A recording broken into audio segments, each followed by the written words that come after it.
Meanwhile, listen to this story. One Atlanta property owner was generous enough to let people stay on his land temporarily if they helped with the upkeep, but has long since ended that offer. Now, years later, of course, squatters have taken over and trashed his land, and one of them even sued him for nearly $200,000.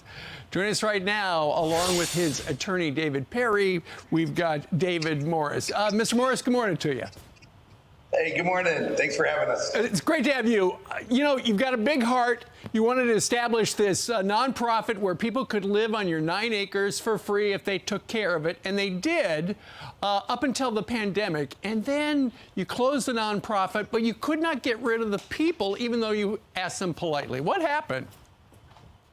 Well, you know, people just kept coming on the land and bringing RVs and tents, and the pandemic happened, and I tried to file eviction, and there was a moratorium, and I totally understand. You know, I'm compassionate and I understand, you know, but it just got out of hand. A lot of people, you know, with addictions and comorbid issues, you know, mental issues, had nowhere to go. Yeah. And they 9 acres of hardwoods, and you know, downtown Atlanta and Lakewood area.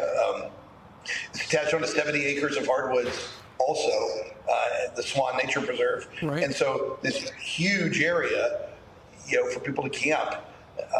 Right, and it's, David, it is beautiful property, you can tell, but then you see, you know, the campsites and the squalor as well. Mr. Perrie, as the attorney, why is it in so many localities now, it seems like there are these upside down laws that protect the squatters and not the people who own the land?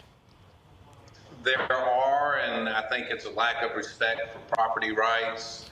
There's currently a statute pending before the Georgia legislature that would make squatting a crime. Also, writing a false lease a crime. Yeah, well, you know, what's taking so long? It just doesn't seem like this is right. Mr. Morris, I mentioned this at the top.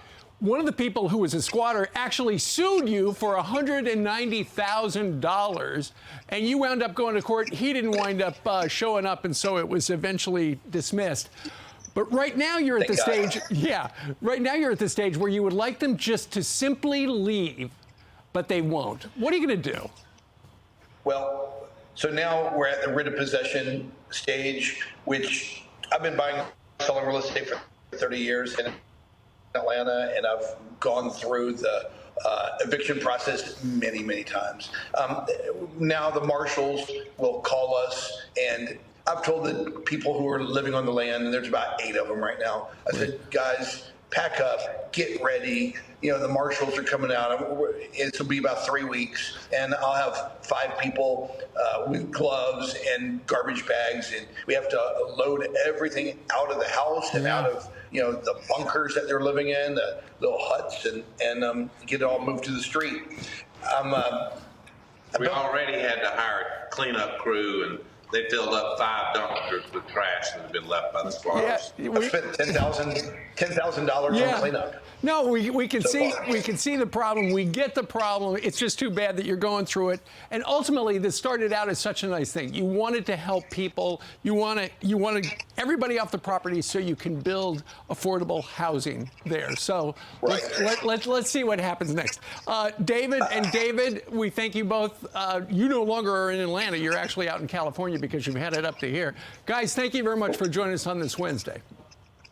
Thank you. Have a great day. Take care. Okay, that's just crazy.